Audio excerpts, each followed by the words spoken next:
Welcome to Resilience Development in Action, where strength meets strategy and courage to help you move forward. Each week, your host, Steve Bisson, a therapist with over 2 decades of experience in the first responder community, brings you powerful conversations about resilience, growth, and healing through trauma and grief. Through authentic interviews, expert discussions, and real-world experiences, we dive deep into the heart of human resilience. We explore crucial topics like trauma recovery, grief processing, stress management, and emotional well-being. This is Resilience Development in Action with Steve Bisson. Welcome. Episode 221. If you haven't listened to episode 220, it was with my buddy Bill Dwinell's. So go listen to it. We talked about Fortress, among other things, which hopefully that'll pique your interest and go listen to it. It's a new approach and adding another element to how we can support first responders on a regular basis. But episode 221 was with Deidre Gestrin. Deidre Gestrin is the founder of Abundant Wellness Essentials. She is a certified health coach and a licensed clinical professional counselor, LPC, who understands the challenges of high-perform careers. She is based out of Ohio. She's worked with private and governmental contracts, as well as the DOC in Idaho, Department of Corrections, for those who don't know what that means. Deidre is on a mission to help high-achieving professionals, as well as first responders, conquer burnout and thrive in their careers in the next few years.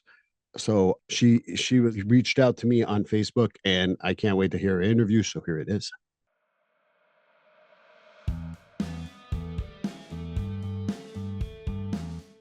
GetFree.ai. You heard me talk about it. I'm going to keep on talking about it because I love it. I've had about a year and a half, 18 months practice with it, and I still enjoy it. And it saves me time and it saves me energy. Free.ai takes your note, makes a what you're talking with a client, just press record. And it does either transcript, it does a subjective and an objective with a letter if needed for your client and for whoever might need it. So for $99 a month, it saves me so much time that it's worthwhile. And if you do it for a whole year, guess what? You get 10% off. More importantly, this is what you got to remember, because you are my audience that listens to Resilience Development in Action. If you do listen to this and you want to use free.ai, put in the code STEVE50 in the promo code area, STEVE50, and you will get $50 off in addition to everything we just talked about. Get freed from writing your notes. Get freed from even writing your transcripts. Use that to your advantage. Free.ai, a great service. Go to getfree.ai and you will get one of the best services that will save you time and money. And I highly encourage you to do so. Well, hi everyone, and welcome to episode 221. Very happy. We can, you connect with people in different ways, and we have a great group on Facebook for first responders and therapists. And I had asked if anyone was interested. I know we had a couple other guests, but the one who spoke up really quickly was Deidre. And Deidre was really excited to come on, and I'm so happy to have her on. So Deidre Gestrin, did I get that right? You did. All right. Welcome to Resilience Development in Action. Yeah, thanks, Steve. It's great to be here. First responders are near and dear to my heart. Any particular reason? Well, when I was a kid, my father and then both my aunt and my uncle were volunteer. So I live in such a small community that when I was a child, it wasn't a paid district. It was all volunteer for first responders. And so I just remember as a kid, right, if I was with my dad and he'd get a call, he'd take off to town and I'd hang out in the fire station until my mom came and got me. Yeah. And so that's kind of why it's near and dear to my heart. And I know a lot of people in the field, and it's a stressful job, and it takes, I think, a certain personality to sustain it. That's a great place where we can go later on, because it's also the type of person that will go above and beyond to a point of burnout. And that's what I think we're going to talk about today. Yes, absolutely. But maybe it's good to start off with something simple, like, who are you? What do you do? Everything else that goes with that, other than have parents who work in that field. Yes. So I have actually been a licensed mental health counselor for, I think I'm going on 16 years. And about 2 years ago, I added a health and wellness coaching certification to that.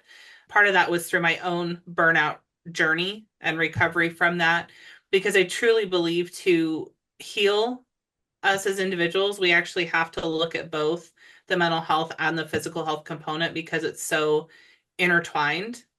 And so I've been, the last, I would say since COVID, my therapy practice has become like 90% about burnout and stress. And then that's kind of between that and my personal journey and my own health issues because of it led me to add the coaching component because it's so prevalent in our world today. And too many people are struggling. Too many people are leaving the careers they feel passionate about and they feel called to, and they're leaving because of burnout. And the numbers are just astronomical in every field. If you expect me to argue with you, number one, I'm going through my own, you talk about 16 years, I'm 26 years in doing therapy. And I just turned 50 a few months ago. One of the things I'm thinking about right now is exactly that. And like, again, most of my clients heard me say that privately to them, so I don't care about saying it here. It's not about one client. It's about the overall journey of seeing, 120 to 130 individual sessions for the last 26 years that right now is just grinding the hell out of me. And I don't want to burn out. So I'm taking my time and looking at my options. I don't want to say I have which options I'm going to take and all that fun stuff, but I Right. am looking at those.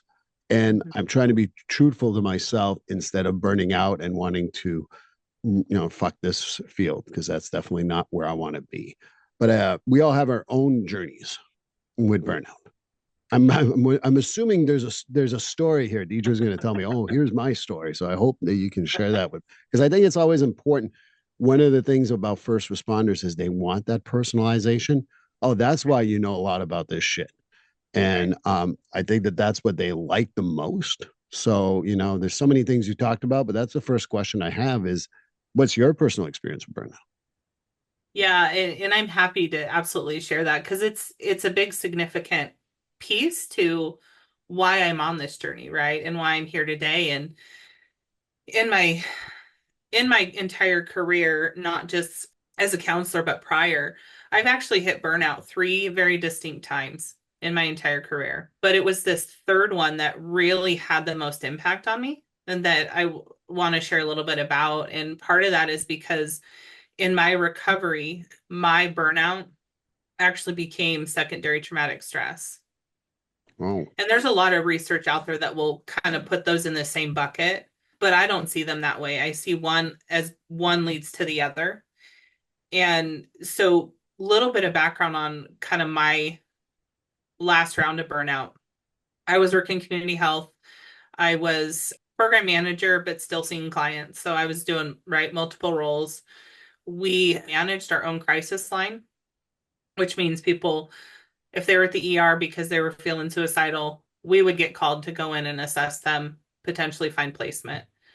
Well, as a supervisor, I had to support that as well. And I was right. helping some residential programs, right? But what happened was when I say I was working 24/7, like I am literal, Steve, I was working 24/7. I was doing my day job. If the crisis worker had three people they were trying to assess and I was their backup, I had to go in and help them at night. Or we had some kids running from a residential program. So trying to maintain a good working relationship with our law enforcement, what did we do? We'd go out and help look for them. And so I really did work 24/7 for a while. Well, what happened was I wasn't sleeping and it was starting to take such a toll on my physical health that in my mid 30s, I developed arthritis. And I'm like, I'm too young for this. Well, I went to a doctor visit, which I see a doctor who does more functional medicine, right? So preventative, let's get to the root cause. And if I was to quote him, he said, Deidre, your job is killing you. If you don't make a change, I can't help you. Mm. That was the biggest light bulb moment in my journey because I was so tired. I was very cranky. I didn't care what I said to my supervisor that I knew something had to change. Right. And so thankfully, I had some very supportive colleagues that I worked with, and one said, Deidre, just take FMLA, you have it. Well, Steve, I don't know if you know this, but the World Health Organization actually has an official definition for burnout. And there's more people today who are taking leave of absence and FMLA for burnout than they are for physical health reasons, for chronic illness. More people because of burnout. But in my journey, I did that for 3 months, tried to figure out, okay, what do I need? Change jobs, because we all think, oh, I'll change jobs and then things will be fine. Right. No, no, not the case. Because where I went to, it was very much played down, the issues the facility had. And the doors closed 6 months after I got there. I had to stay for 2 more months to finalize, help clean up. So I moved states for a job that I thought would help. Lasted 8 months. But that's actually the blessing to where my recovery process started, because that put me on unemployment, which meant I could sit back and focus on myself for 6 months, not worry about finances, and truly go, okay, why did I allow this for the third time, 3 times in, right, 20 plus years? That's too many times in my opinion. Once is too much. I was going to argue that point, but thank you for doing that. But I think that what, there's like what I like, fascinating guests and such, you fall in that category. I've got like 5 notes I want to bring up. But I think a good continuance here is I'm happy you didn't burn out, because it sounds like you're bringing a lot of good stuff to the world. So happy that you took care of us, yourself, and take us out of us now, the first responder world. I'm not the first responder, but I do work. Number 2, I worked in social services, and I worked on the actual crisis team while I was working in the residential program and the supported housing program. So there's a lot of what you said really resonated with me, because it's like a passion, but when your passion turns into obligation, it changes. And Absolutely. I think that's where, I had to take a step back myself. I'm lucky I never got to burnout. I hope I never get there, but I certainly had to take a step back and work less and feel guilty about it. And I'm sure that all the feelings. But I guess the natural question that comes with everything we just talked about is, if I'm a police officer, I'm a firefighter, I'm a paramedic, I'm an EMT, an ER nurse, it can't just be like, you know what, I'm going to change my job right now. Thank you. Because I'm sure there's someone yelling at the radio saying, oh yeah, I can walk away from being a officer. What the hell is she talking about? So how do you talk about that with a journey with first responders, particularly in regards to burnout and prevention and all that fun stuff? I think it's important to, explore that a job change doesn't necessarily fix it. Like, it can help in the moment, but if we're honest, right, if we look back at who gets into the field of first responding or any helping profession, because that's really what you and I also do, Steve, and we get into it because we care, we want to help people, and that takes a certain personality, right? And that's not an easy thing to just walk away from. So you can walk away, but you're going to probably feel like a piece of you is missing, right? And so instead, you have to explore, okay, what changes can I make so I can once again be passionate about what I'm doing, look forward to what I'm doing? Because I do think we're going to have ups and downs regardless, but we don't want any job to become trauma symptoms or burnout, right? That physical, because I think I mentioned with me, I had the extreme physical symptoms, started developing diabetic numbers. Mine went into trauma that I didn't even like my family standing behind me. I had to sit with my back against the wall at a family function. And so we have to really get back to, why am I doing this? We need to explore back at our purpose, but then look at what can I do individually. But I also want to recognize we have many fields that have, we might call them broken systems. Healthcare is a broken system, right? That's an understatement, but anyway. It is. And so I don't want to discount, like, there's things organizations and companies also need to implement, which is another part of kind of my mission. But there are absolutely things that we can do individually, but we have to kind of ask ourselves what's important. We have to stay focused on that. And I think that what you just talked about is exactly, one of the things I've seen too, is that you said that, it goes into physical aspects. I do have a few first responders that I work with that have developed, like, for lack of a better word, autoimmune issues. Yep. From being burnt out. And, you know, the medical profession's not too happy when we say, well, it's a symptomology of the burnout, not that they have an autoimmune issue. They get upset with that. And that's what I mean about the system being broken, because somehow physical health is above mental health. I don't understand. But how do we kind of like tell people, like, chill? I mean, you know, like, to me, like, it's that old saying, right? Has anyone ever calmed down by being told, hey, calm down? Oh, geez, that's a great idea. Let me just calm down. No, Right. no one's ever done that. So saying, yeah, you know what, chill or you're going to burn out.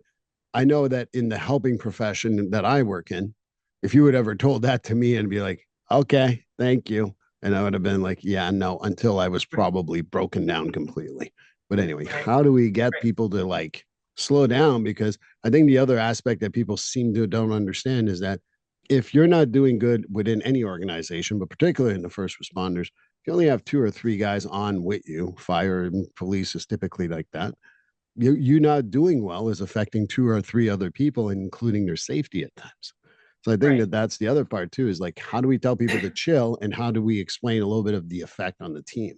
Yeah, that's a great question. So, several of the things that I really come back to when I work with individuals is we have to get back to a few basics. So, we have to get back to things that regulate our nervous system, right? So, instead of telling somebody to just chill out, I might tell them, take a 5-minute break and go for a walk and take some deep breaths, right? Get that nervous system to calm down. Because what people are not realizing is any form of stress, our body responds as if we're in survival mode. It is the exact same mechanism, right? And Right. so the higher and the longer we're in that state of stress, our body changes where that energy goes, which is why chronic illness or autoimmune diseases can develop because our body's not functioning normally. It's not digesting food the way it should be. And so anytime you can do things like take a 2-minute break and go walk, get a little movement, right? Get some of that deep breathing so you're not holding your breath because a lot of us hold our breath when we're stressed. It's all those things that's going to help in the moment because you're absolutely correct. If I'm stressed, I'm going to react a little more emotionally, which means the other person's not going to handle that well, right? Right. They're going to be like, wait, what's going on? And so then they're going to start being on edge around me, right? And going, should I say something or is she going to react? And that's where it starts to affect those around us because they're like, okay, I'm just going to stay away. But that doesn't work if you have to work as a team and there's not many of you. And I would agree with you 100%. Let me add a question slash my observation. When we're stressed, we up to a point where we're close to burnout, our judgment is worse. And the people I don't want their judgments to be fucked up is first responders, Right. because even if it's not me, it might be a family member or someone I love or what have you. And so to me, I think, you know, that's the other explanation. I don't know if you agree, and maybe we can talk about it more. But to me, it's also like your judgment's affected when you're that stressed. And how do we communicate that? And does that even resonate, or am I completely in left field? Because I don't know everything. I'm just some guy. Well, you're actually 100% correct there. It changes because if we talk a little bit more scientifically, if you will, about our stress response, right? So if our stress response increases and that triggers our fight or flight response, the frontal cortex of our brain, where we reason, problem solve, make good decisions and judgment, turns offline. It is not even functioning, right? Because that survival goes back into our brainstem to get us through the situation as safely and quickly as possible, which is also back where we're kind of stuck in the emotional side, which is the reactionary. And so, in that case, if you are chronically stressed and headed to burnout, you're not thinking clearly because you're too stuck in the survival part of your brain. Absolutely. Yeah. I also tell people that once you're in your survival mode, what are the three most, I can talk as a therapist and say four, Yep. but let's go with three for now. Right. There's the fight, flight, or freeze.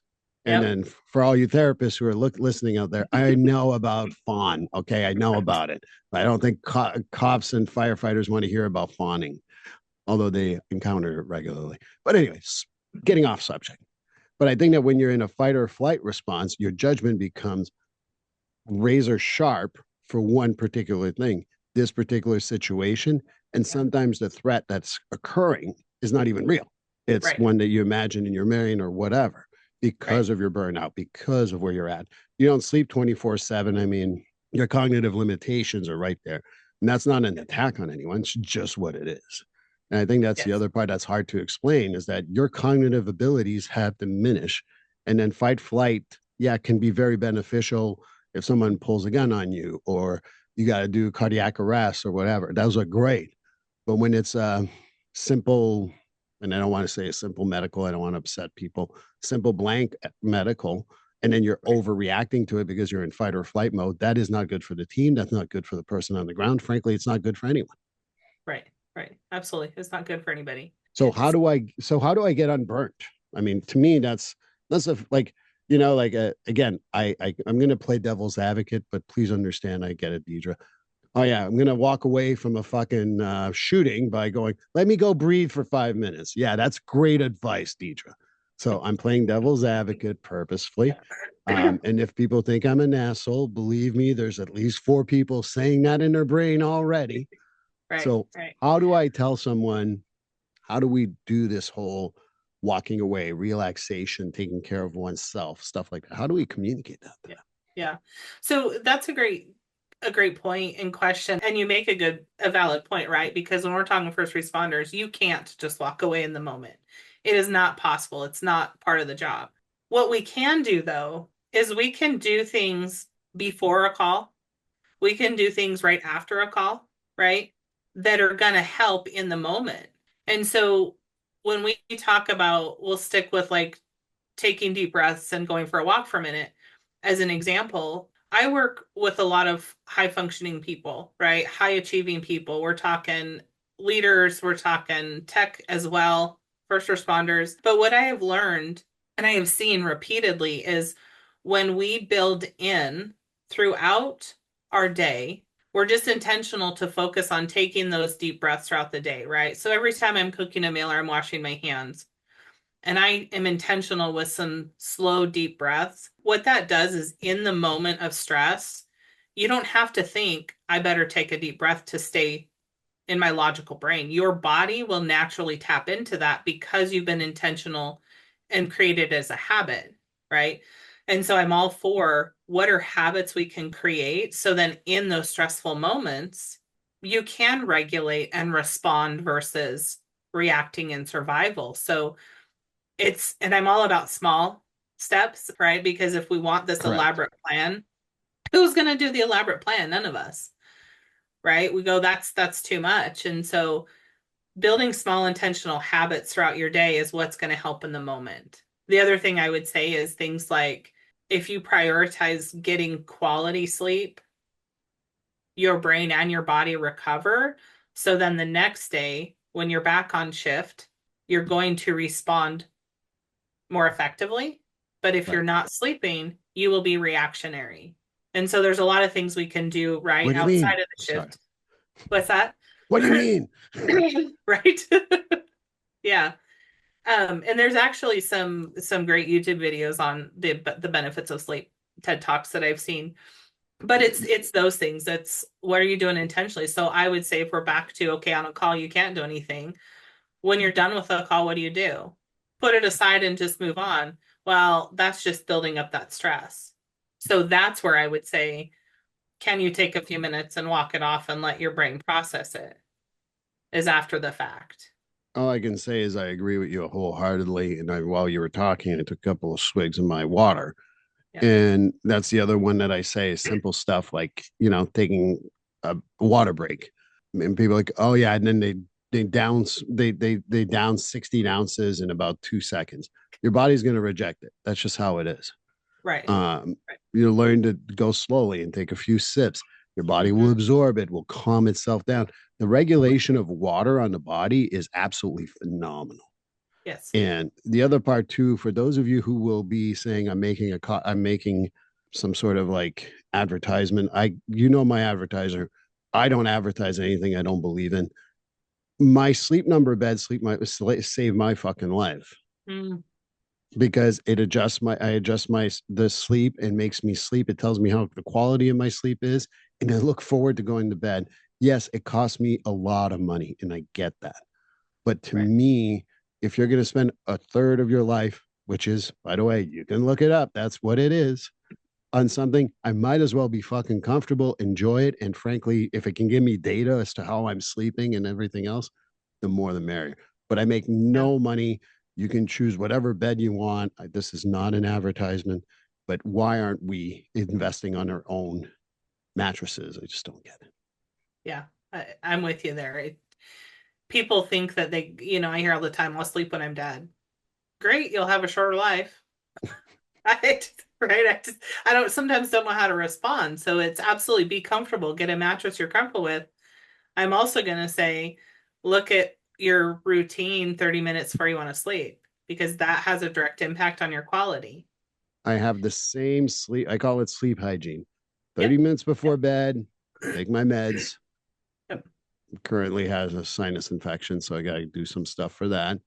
Yep. Get into the shower. I take a bath. Yes, it's not manly. I don't give a shit. Read a book, write in my journal, go to bed. It's pretty much every time the same thing. And guess what? My body knows once I start the first step, it's got to start winding down. I try to Yep. avoid screens. I'm not saying I'm perfect. I do avoid screens, Yeah. but that Yep. sleep hygiene and setting that pattern up, even if you work first, second, or mids, it does not matter. Or if you're a firefighter, 24 on, 24 off, and 24 on, find that sleep hygiene because your body will actually adjust. Even if it seems irregular, it actually is regular to go 24 on, 24 off, 24 on, 5 off, or 4 off, depending on the departments, or Right. 3 Right. off for some others. I'm Yeah. not trying Yeah. to overgeneralize, but you got to get your body ready for sleep. Yeah. You make a great point there in that it's that routine you create because we're creatures of habit as humans, right? Right. And that routine does train our mind and our body. Oh, it's time to rest. And regardless of your your schedule, it works, right? I've worked with I had a tech individual is one that stands out in particular. So most of the time, sure, it's a traditional day job, right? But if they're updating software, what happens? They have to work all night. And it was not sleeping. And so we worked on this routine, which is similar to what you just described, which is similar to mine, right? A bath calms the body, journaling, reading calms the mind. And even on those on call nights or those nights he was up all the time to update stuff, his quality of sleep improved so much. He's just like, wow, And so it really does speak to routine matters no matter the irregularity of a schedule. You create a pattern, you create a pattern. Yep. Which we know the first thing that the other stuff that you mentioned that I want to get back to, there's so many things, but you talked about patterns. And one of them is if your department feels called out, I'm calling you out. Sometimes you don't get an organization, particularly police, fire departments, Right. and they're not supportive of these type of these things, and they don't understand burnout. And burnout means, okay, we just got to replace them for 6 weeks, 6 months, whatever the case may be. How do we kind of like talk about to larger organizations, particularly, and again, yes, people with bars, you heard me say it about this, because when your officer burns out, your firefighter burns out, your EMT burns out, there's an impact on the whole team. It's not just that person that's impacted. So I think for one, we have to start with getting organizations to understand that burnout is a real problem. Most people in leadership are like, that's a individual problem. Burnout's not a problem. People just need to push through. But what I think they need to understand is somebody who gets burnt out, say to the point I did, right, that I shared earlier, it is a 2-year recovery to get back to who you are. 2 years. 2 years. And I can actually track certain data points in my own journey, right? 3 months, I noticed a small shift. Physically, I could move better than I was. 6 months, I felt like I could start to work again some, not necessarily jump right back into the same kind of situation I was. But I distinctly remember that 2-year mark. It was like a light bulb or a switch flipped in me, and all of a sudden I felt like myself again. 2 years, right? And I think organizations need to understand that. There are things, and we've talked about that individuals can do on an individual level, but on an organizational level, we have to recognize burnout is a real problem. And it will take people out of the job permanently if we're not careful, right? And then organizationally, it's what can you do to support that? How Right. can we, as an organization, help support? Yes, therapy is important, right? Especially if you hit that secondary traumatic stress level like I did. But organizations have to listen to people when they say, I'm not functioning well, right? Exhaustion, decision fatigue, cynicism, all those things. We need to listen as an organization and then say, okay, what can we do? Do we have policies and procedures we need to shift a little bit to help? Because a lot of them think, well, we have this wellness program. They can go get health coaching and they can get therapy. Wonderful. That's a piece of the pie. It's not the whole pie. Hey, here's a pill. Yeah. Now they're fine. They got a pill. Yeah. Yeah, I think that's the other stuff too, that, as I work on creating a program with my colleague and co-business owner, I'm all for peer support. I'm 100% behind peer support. I like crisis intervention, stress management. Yes, you can go do wellness visits, but Yep. you need all three in order for an organization to be effective. Yep. Because for some people, they won't react to one of them, and I don't want to pick on one of them. I'm just Yep. saying one of them. Right. And I think that's the other part too, that I feel particularly leadership doesn't get. Well, we got this wellness program. Meanwhile, it's some Joe Schmo that no one likes who said they had experience with first responders, but doesn't understand the culture nor the terms. And they ask you, like, what's roll call? And you're like, why did I go talk to that guy? Right. Right. So I think that, when I think about organizations, I think it's the support that you talked about. More importantly, is that know who you're working with and not have one resource. It's not like I never said to one of my clients, you know what, go take a bath, you'll be fine. I've never given one solution. I think it's absolutely band-aiding stuff when you just give one solution. Right. Right. Yeah. And I would say to that, part of my journey was I had to explore internally, why did I allow myself to get burnt out for the third time? Yeah. Because yes, there were things that my supervisor and my organization could have supported me with, right? When I'd go to them for a year and said, I need a break from the crisis line. I can't do this night thing right now. And I don't get heard. The organization's failing supporting me, right? But I had to do that internal work to go, why did I get there? And for me, it was because I have an anxious attachment style. So I'm going to give more so I feel needed, right? Or if you dig into your personality styles, I dug into my Enneagram number and I went, oh my goodness, okay, no wonder. It's that people pleaser of me that puts myself last. But we have to find those root causes too. And I think that one of the other things that I want to come back to is you talked about, the mind affecting the body and all that. My view, and if people have read my book, and if they haven't, that's fine. I talk about the mind, body, spirit, like a whole lot of people too. It's having some sort of spiritual life. And Yeah. when people hear spiritual, I always tell people, I don't really care what you believe in. If you believe it doesn't harm it, whatever you believe in doesn't harm other people, I'm 100% behind it. There's Right. no problem on my part. But I think that that's the other part too. And I think that when you talk about burnout, is I think reconnecting to that spiritual side, whatever we'll say, God, goddess, God is God's, no God, but Right. spiritual. I mean, I don't really care. I mean, there's a lot of Native Americans that believe a tree is a God. And there's nothing wrong with that personally. And if that's where it brings you, it brings you. But I ultimately think that the burnout is also really, I'm looking for the right word here. It really is helped when you have a spiritual side on the other side. And it doesn't, and if you believe that we're dead and there's nothing and there's never been nothing, then that's also a spiritual belief. And you got to live like that. Because if that's the case, you want to leave a burnout body, you want to leave a burnout vision of yourself, or what do you want to do? That's still spiritual, in my opinion. Yeah. Yeah. And that's 100%. I would agree with that, right? In my program, I really have, like, you could search, right, these wellness dimensions online, and I felt like how they were viewed to me didn't fit, and that what you're saying there is 100% true.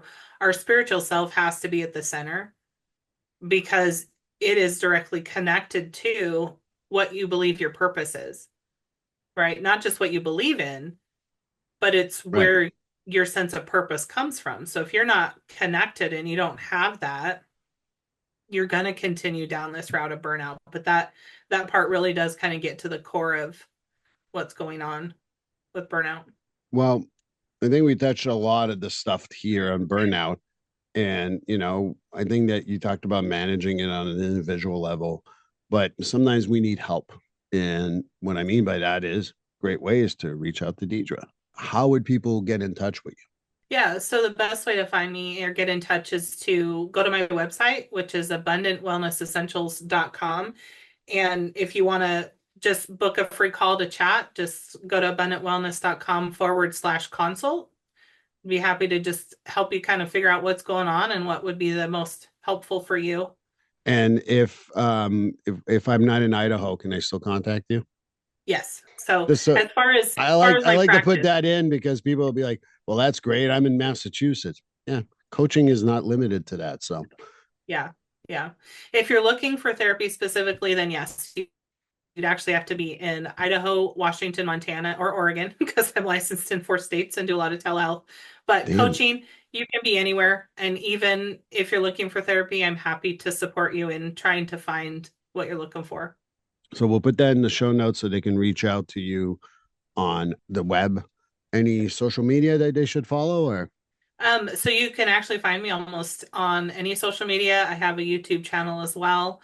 Most of my handles are either Degestrin or YouTube might be Deidre Gestrin, full name. So either one, you can find me Facebook, LinkedIn, YouTube, Instagram, all of the above. And I'll make sure that people can reach you because I think this is so important talking about burnout, particularly my first responder people. But I want to thank you for your time. This was an awesome interview. Thank you so much. Yeah, thanks for having me, Steve. Well, thank you, Deidre. Really helpful. Go check her out on her website. Amazing conversation. And I hope you join us for episode 222. Please like, subscribe, and follow this podcast on your favorite platform. A glowing review is always helpful. And as a reminder, this podcast is for informational, educational, and entertainment purposes only. If you're struggling with a mental health or substance abuse issue, please reach out to a professional counselor for consultation. If you are in a mental health crisis, call 988 for assistance. This number is available in the United States and Canada.